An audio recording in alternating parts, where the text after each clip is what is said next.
You're listening to 3 Minute Marketing, where we interview the world's top growth marketing leaders and distill their knowledge into actionable, bite-sized insights. Now here's your host, Chris Mechanic.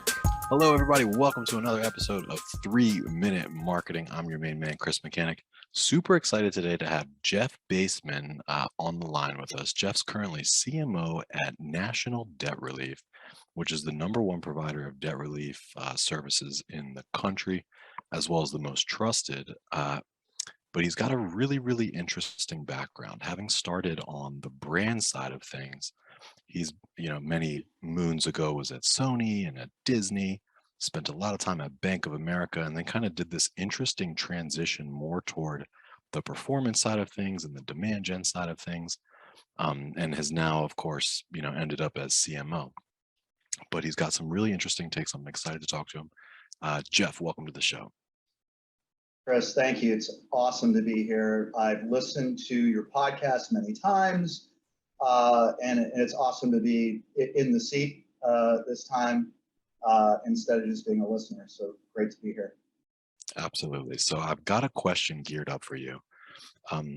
Full disclosure, Jeff is a client of ours, so we know each other in real life. And one thing that struck me in such a delightful way is when we were trying to get these ads approved that were working, and we were having trouble in terms of the brand kind of compliance and adherence, and it was just taking us a long time. And you were one of the first ever CMOs to really, I think, solve and address that problem in an interesting way. So if you could today spend 3 minutes talking to us just about your philosophy on brand versus performance, or more interestingly, I think brand plus performance, which is how you probably view it. So go ahead whenever you're ready. So I'll tell you a really quick story. This is what opened my eyes and pushed me to try to figure out a way to resolve or reconcile these two things. I was at a large company, and over time, the observations that many of us performance marketers had was that when the brand folks came along, they were just going to take stuff away from you, Right. make your jobs harder. And I remember a very specific instance where there was a conversation about a direct mail letter not going out the door with a call to action and an 800 number, because maybe we don't want to be that aggressive as a bank. My performance marketing brethren were like, we're struggling here. What struck me is it was like a misinterpretation of the goal of brand. And at the end of the day, performance marketing is literally what keeps the lights on, puts food on the table for everybody, grows a business. And so you have to be able to reconcile, what is the real scope and role of what a brand is supposed to be. When you're doing a brand strategy, it absolutely has to be super concrete, and it has to connect the shared interest between a customer and your business in a way that allows you to filter everything down and extract it into, here's what I'm going to say that's going to get people to listen to me and take action. If you do that, you're going to create resonance. You're not going to take away from. When you're filtering stuff through a really good brand strategy, you're getting really clear on how you're going to say it, what you're going to say, who you're going to say it to. And that is ultimately what every performance marketer wants to be able to do. Not have these absurd conversations about, it might be too aggressive of a tone and we don't want to be that kind of company. So let's strip down our performance marketing or literally declaw it. We avoid those conversations at National Debt Relief. We've got a team of brand folks and creatives, and we've got a team of performance marketers. And for the most part, every conversation is, how do we help each other make this thing better? Instead of, no, you can't say that, or that doesn't feel right. Feel is too subjective when you're developing a brand. Again, it's concrete. We think about things in terms of directives. Like, what are literally the pillars that we want to speak about, or the ways that we want to articulate what our business and our brand is about, that make it really easy for somebody to understand, really easy for a consumer to understand. And that's what a great brand should do. Yep. And this is a great topic. We're going to continue talking. We're at just about time for the official episode. But if you guys are liking this, stick around because Jeff and I will continue rapping on versus performance, as well as some other topics. Please do drop a like, a comment, a share. If there's any other topics or any questions specifically that you've got for Jeff, we will definitely make sure that they make his way there. Jeff, let everybody know how they can learn more about you as well as National Debt Relief. Well, I'm not the important party here, Chris. National Debt Relief is so. If you're struggling financially with debt, feel free to look us up online at nationaldebtrelief.com or call us at 1-800-300-9550, and we're happy to help. And if you're a bright marketer or a bright executive of any kind and you're interested in talking to us about an open position, please feel free to reach out, look us up on LinkedIn, et cetera, et cetera. Absolutely. And I bet that's the exact right phone number for the proper attribution. Of course it is, Chris. You are indeed a data-driven and I think performance-first CMO, which is refreshing to see. Thank you. So stick around. There's probably a link above, below, sideways, somewhere around this video for the bonus footage, or if you're watching this on the website, it'll probably start in about 5 seconds.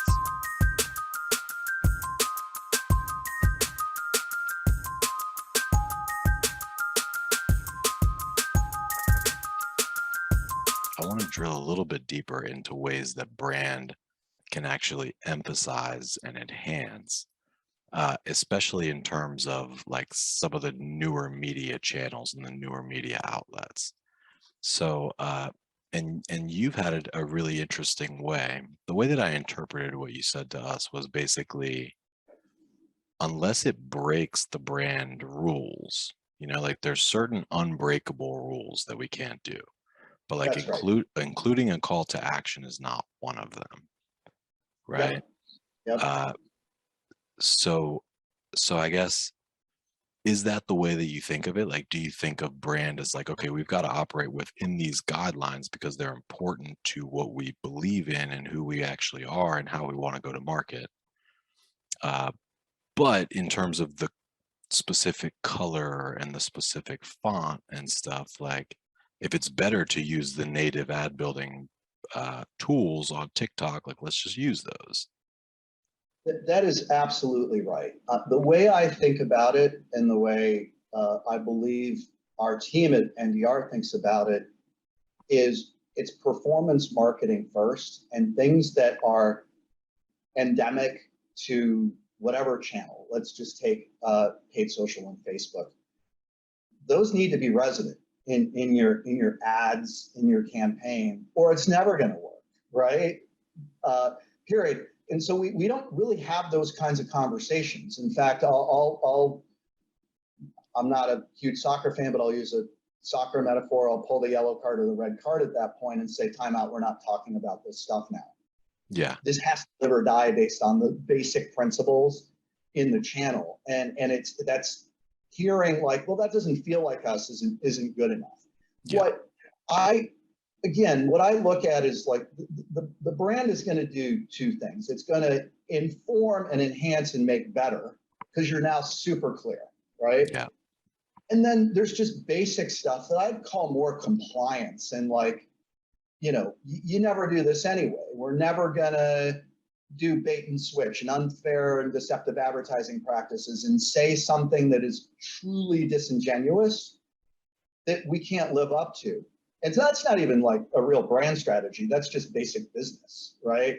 And so I almost look at like the filtering process for a brand is not a lot of, takeaways, but a lot of additions or a lot of like, again, clarity on, we know that the way to articulate this message is exactly like this. So do the ad just like that, and then go test it in the channel and let's make sure it actually works and delivers. And you go from there. So it's a very simple process when you boil it down to what brand should actually be doing for your performance marketing channels. Now, do you think, this is a random question, but do you think that they should be called brand teams and performance teams? because just the language and the nomenclature kind of inherently separates the two. Have you thought of any other ways to like just, I mean, because words matter, like have you thought of any other potential, like the org of the future? Do you think they will be still brand versus performance? Or is there Yeah, some merger that should happen?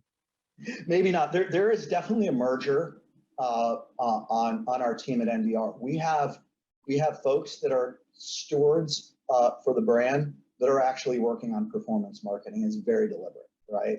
Because like when you have to live and die by your numbers, you get a, it's like a cold bucket of water if you came from an environment where you were working on one side and not the other, or vice versa.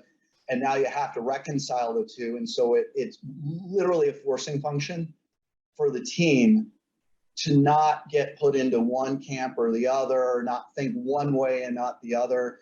And it's really interesting. Even some of our creative folks that are working on the brand, they're like small business owners, right? Or former small business owners, or they've had to live and die by the numbers too. And so when you start having these conversations, there's great empathy, right? For both sides. And that has created a little bit of a blurring of the lines, which I think is exactly what you're getting at. It's like, stop working in these artificial silos that we created as a marketing team. And by the way, can you name the last time that a consumer looked at a piece of advertising or a marketing program and said, that's a brand thing and that's a performance thing? Never, ever does that happen, right? They look at, national debt relief or web mechanics or whatever, and they either like it resonates with them or it doesn't. That stuff doesn't matter. So it's a little bit of a long-winded answer, but that's how I think about it. And that's how we've sort of built our marketing team at National Debt Relief. Yeah. Talk to me a little bit about your thoughts on TV, linear TV, as a medium. I'm not a digital guy and I'm not an offline guy. We're media folks, we're marketing folks. And we live in this digital world, but people, they consume stuff and we want to be wherever we can that makes sense for us. And certainly TV is an awesome medium. The marvelous thing about TV, and you sort of like look at it relative to just about anything else that's scalable out there, it is probably your best pitch for your product or your service, because you've got 30 to 60 seconds to get your point across. You've got visuals, you've got audio, you can do see and say, et cetera, et cetera.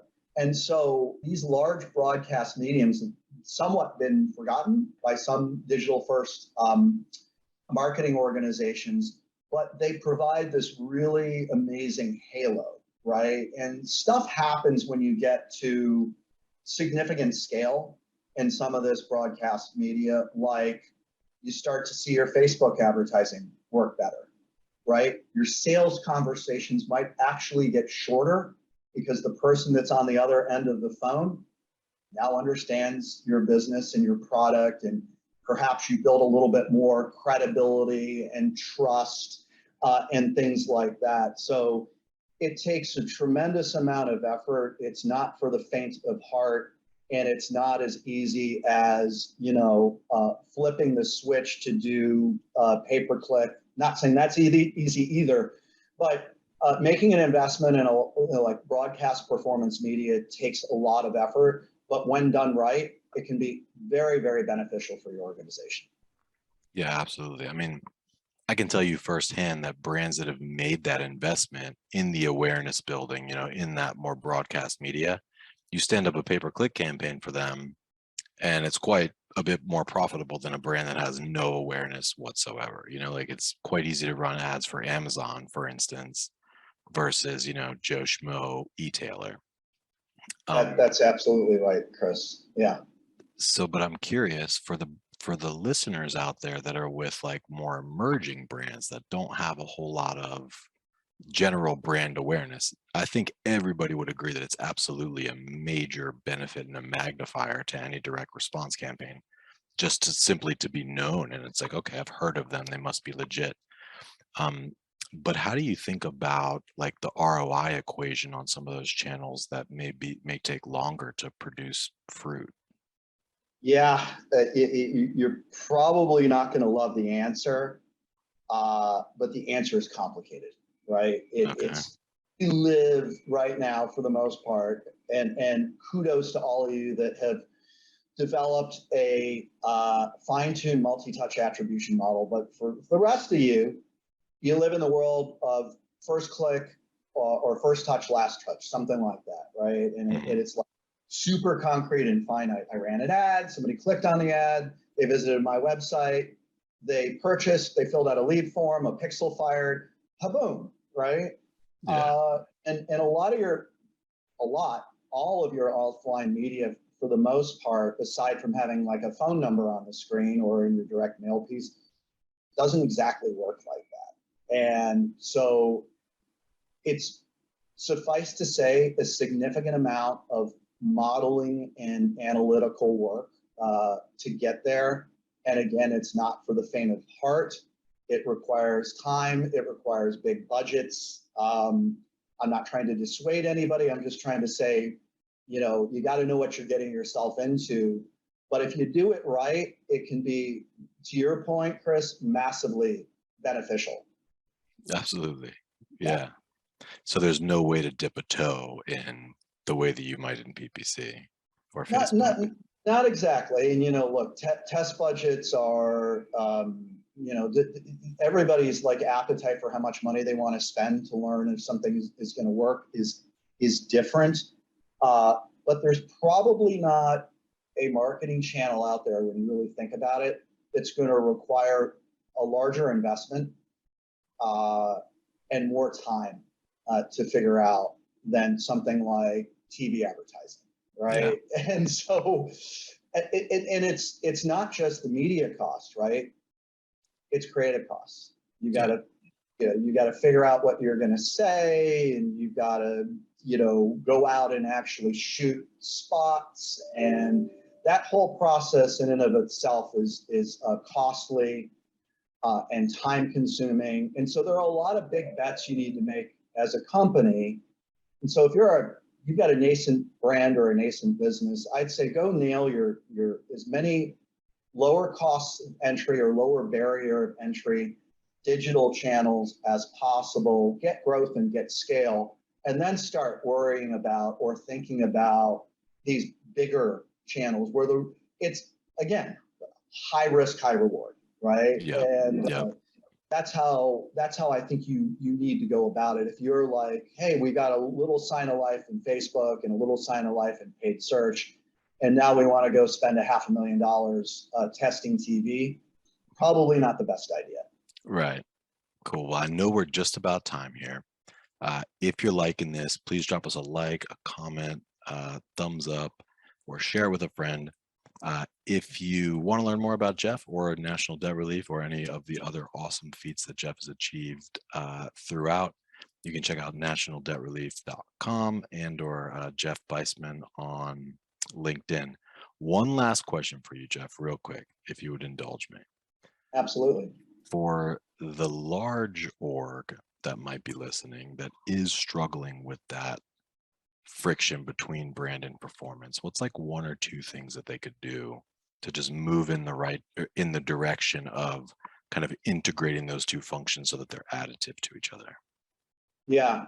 What do they call it in England where you switch jobs? Aside from Boxing Day, I think it's Boxing Day where your brand folks go and do performance marketing for a week and vice versa. I think there's no silver bullet here. Like I was very fortunate at National Debt Relief to basically build a team from scratch and imbue that philosophy. If you're not so fortunate and you're at this impasse and you got your brand folks over here with their ideals and your performance marketing folks over here with their ideals, the best first step is to sit down and talk it out. And you've got to get people, like, you've got to build empathy, right? And then you've got to figure out, like, what is the stuff I hate to say the monuments or the statues or whatever you want to call it that are inherent in large organizations, sacred cows maybe, and start tearing them down and saying, this doesn't make any sense for our business. Yeah. You know what I mean? And if you're fortunate enough to figure out, like, you're like, we need a brand strategy or we need a new one, then you really need to do the work to say it's not going to be fluff. It's going to be super concrete. Out of it, we're going to get real directives that are going to tell us how to talk to our prospects and our customers in a way that's going to get them to take notice, to resonate, to create response, to create a little bit of separation from all the noise, right? All the copycats and the Me Too players that are in your space. Ultimately, that's what a really good brand ought to be able to do from a performance marketing perspective. Yeah. And if you do that, you will find success. Yeah. And one thing that you've done, I don't know if you know that this is unique, but I've worked with a lot of CMOs. You're definitely, I'd say, a little more hands-on than most CMOs that I know, and a little more like toward the performance side of the pendulum. But I think for the average, CMO or marketing leader, I think just simply sitting in those calls where like creative reviews take place and hearing the types of commentary and the arguments from both sides, I think would really be useful. Because I that's what happened agree. with us, right? Like you heard what we were telling you, which is like, oh, brand wants this and that. And then you were like, guys, we got to get this live. Come on, we got to go with what works here. Yeah, that's right. And in fact, when we did that a few weeks back, I looked at some of this stuff and I said, I don't have any problem with any of it. This is great stuff. Yeah. And this is stuff I think that will work on Facebook. And I think actually somebody had, and I called it out at the time to say we have to be careful. Somebody had mislabeled a failed set of ads as, well, this brand stuff didn't work. And I'm like, well, wait a minute. It has the brand on there and it has our color palette, but this is just bad advertising. This had nothing to do with brand standards or some filter it ran through. It's just like bad and lame. I could have told you before you launched it, it wasn't going to go anywhere. Yeah. And so, yeah, you do. You have to get really close to it to see, like, if you're sitting in the C-suite or you're a high-level marketer and you've got a brand strategy over here, guidelines or whatever, and you've got your performance folks over there, get a little closer to it and look at how that stuff's being interpreted. You might be surprised. You might go, wait a minute, the problem is not the brand stuff. The problem is how we're actually bringing it to life and interpreting it. We're not doing a very good job there, right? Yeah. And that can solve a lot of problems. Yeah. And one last thing I'll mention, and I will let you go, but you did a really smart thing, I think, is you took one of your top performance people and basically educated them on the brands to the sense that now the approval process doesn't happen really at the brand level. It happens with like a well-trained performance person's eye. That's exactly right. And again, because they're living it, they understand it. We spend a lot of time as we've developed, like, what is our brand all about? Educating people and getting them to not be afraid of the word, right? And how it's going to be helpful. And the fun thing is when it actually starts to work, right? And you get these good results, your performance marketers pay attention, right? Oh yeah. My God, really? When we did it like this, and you walk them through a methodology and an approach and how you didn't just get there by sticking your finger in the air and seeing which way the wind is blowing. You got there through a real process that's grounded in the same stuff that a lot of performance marketers do when they're testing stuff out or they're scaling stuff up. And that demystifies all of it and gets everybody to believe. So it's a great question. I'm glad you brought it up, and it's a reason we're finding success. Brilliant. Dig it. Well, thank you so much, Jeff, for all that you do. We really appreciate you. I hope you'll come back sometime, and we will call that a wrap. I'd love to, and thank you very much. It's been so much fun, Chris. Really Cool. enjoyed it.